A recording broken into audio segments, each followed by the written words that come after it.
Welcome back. President Trump and some congressional Republicans who are at odds with federal judges, some of whom are putting the brakes on some of the major moves he's been making in the early days of his second administration. Let's talk about that and more with Ilya Shapiro. He's the Director of Constitutional Studies at the Manhattan Institute, up late with me tonight here on the Final Five. I appreciate you taking some time for us tonight. Good to see you. Good to be with you. Let's talk about some of the things that have been said recently. I know Vice President Vance got some headlines as well, but it basically comes down to some of these federal judges weighing in on the president's moves on birthright citizenship, on some of these funding measures out there. Today, Speaker Johnson said the court should take a step back and allow these processes to play out. Does he have a point there? There are different issues with each of these executive orders. I think we're up to about 60 or so. Challenges to some, not to others. The president's on safest ground when he's reorganizing the executive branch of which he's in charge. He's most susceptible to legal challenge on something like birthright citizenship, which there's a constitutional claim against him. But I do agree generally with Speaker Johnson and with Vice President Vance that a lot of these lower court judges are imposing temporary restraining orders without really explaining why the president doesn't get to do some of these things. And look, I mean, the president ran on many of these things, and he took almost immediate action with a lot of these executive orders, and these are things that voters that he had promised them, and he is delivering on many of that. Are you seeing any, are there implications here when we talk about the president or those in his orbit, you know, challenging the judiciary? Or, because some people are saying they're not regarding the balance of power here.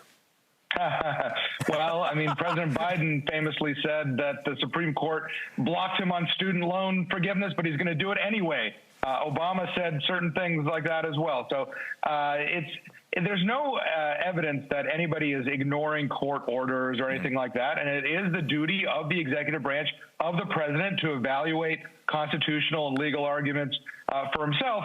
Some of these judges are issuing orders that, frankly, make me scratch my head, like the idea that the Treasury Secretary can't designate agents to look at payroll systems in this country. That's bizarre. The idea that the DOGE, Elon Musk is a special governmental employee, can't go through and look for auditing of waste and fraud and abuse and these certain things. Now, some actions might be overboard in terms of pausing all payments and all funding, temporary, what have you. That'll get sorted out.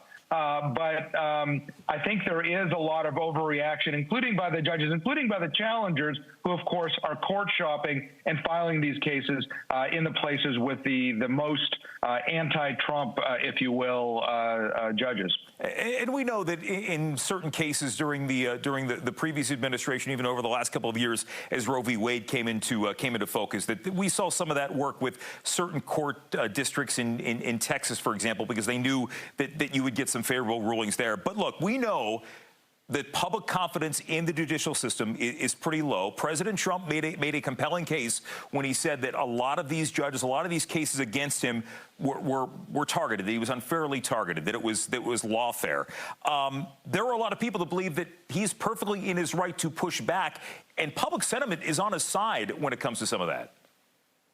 Well, we'll see what he does in that department. He's thus far not prosecuting his political enemies. He's certainly going after deep state officials, including in the FBI, who he thinks aren't going to reliably enforce his policies. There'll be some scuffles about that, but generally the president doesn't get to do unconstitutional things, even if they're popular, and even if he promised to do that and the voters liked it. But he does get to choose how to enforce the laws that he's been charged with enforcing, and there's a lot of leeway in that regard. So I think at the end of the day, the Supreme Court probably will step in some of these areas, certainly in birthright citizenship, but the appellate courts at the end of the day are going to finesse a lot of this stuff, and the Justice Department will figure out what exactly it needs to do in terms of restructuring agencies, what USAID activities really are going beyond what Congress authorized, and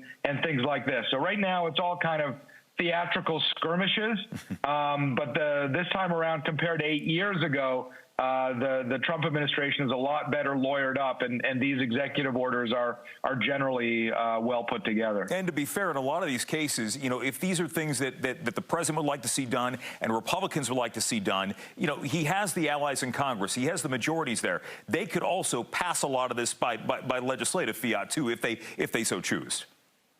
Well, the last 20 years or so, there's just been a lot of head spinning or ping pong back and forth with executive orders, one president reversing the others. And so certainly not just to get safer in court, but for a long-term legacy, for a long-term policy shift. If Republicans really want to affect that, they will have to start passing legislation on some of these things. Ilya Shapiro for the Manhattan Institute. Appreciate you joining us tonight.